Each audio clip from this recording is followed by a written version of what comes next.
Welcome back on this glorious and amazing day. So, humans, when we do two or more things at one time, we use the world-renowned idiom of killing two birds with one stone that has been verbalized by hundreds and thousands, if not millions, of us in the last 400 or 500 years.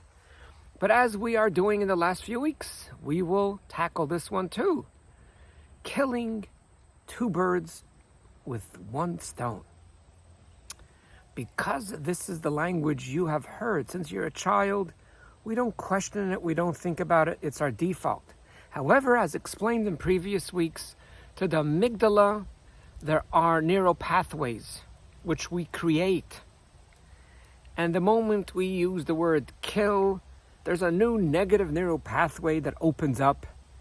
And the amygdala puts together a whole bunch of other things and then goes, yeah, killing in the high school, killing in this, killing in the shopping center, killing in the old age home.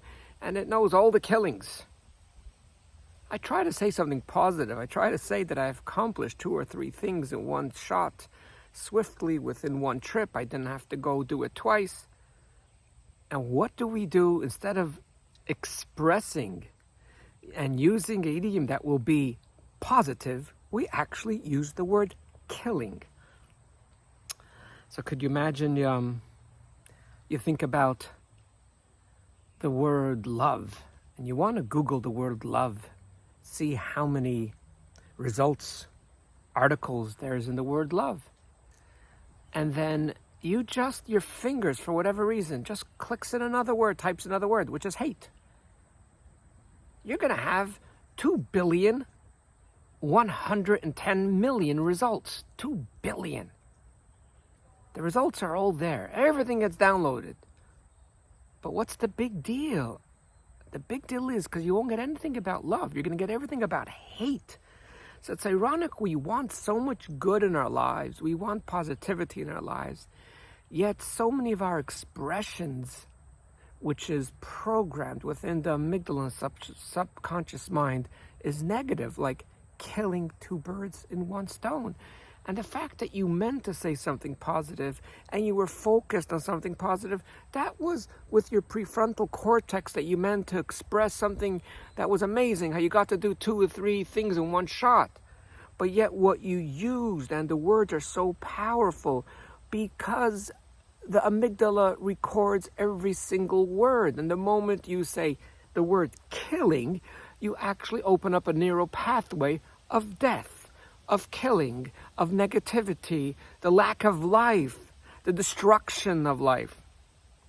So what I suggest, and you could use whatever you want, but the one that worked with me is I watered at least 2 plants with one, what's it called? The can watering. With one can watering.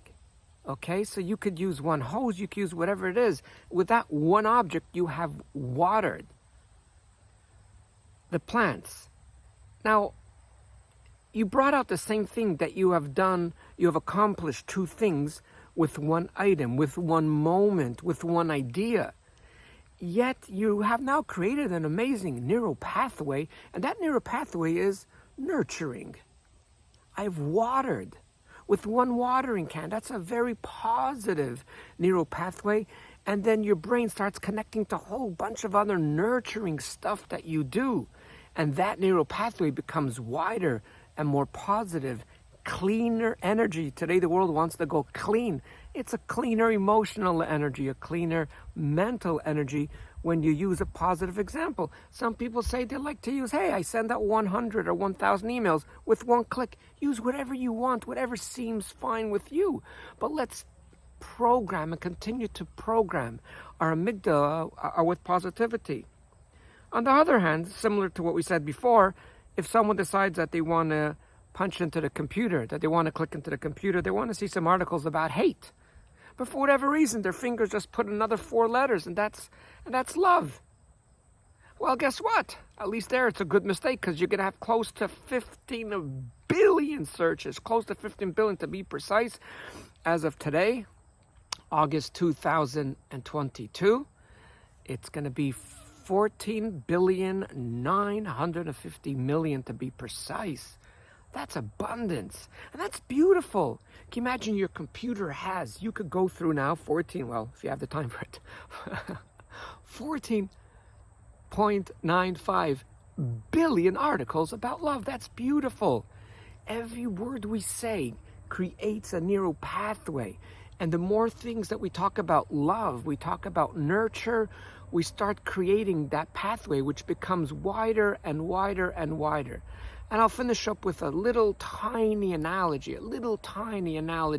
just to make something a little bit more practical. The analogy is you have two paths to walk, and it's the middle of the winter, and both paths have about 2 to 3 feet of snow. Every time a human being walks on the path back and forth, they bring down the snow. The snow gets lower. If you have 100 or 200 people walking back and forth, forget it. The snow is by now totally smashed to the bottom, and you have a half an inch worth of snow, which is hard, and it's easy to walk. We always have these two pathways. One is the positive, one is the negative. And the more you walk on the positive pathway, the more positive words you will use, ideas, and if it's going to be idioms, whatever it is, that pathway will be easier to walk. Your mind will come up with more positive ideas. Your mind will start focusing more on solutions versus on problems. Your mind might notice things as challenges versus problems, and so on and so forth. Thanks for listening. If you liked it, why not give it a thumbs up? And I appreciate it. If you haven't subscribed yet, I would appreciate that too as well. But till then, I want you to remember, yes, that you are way greater than you think you are. Have yourself a wonderful and delightful day. Bye now.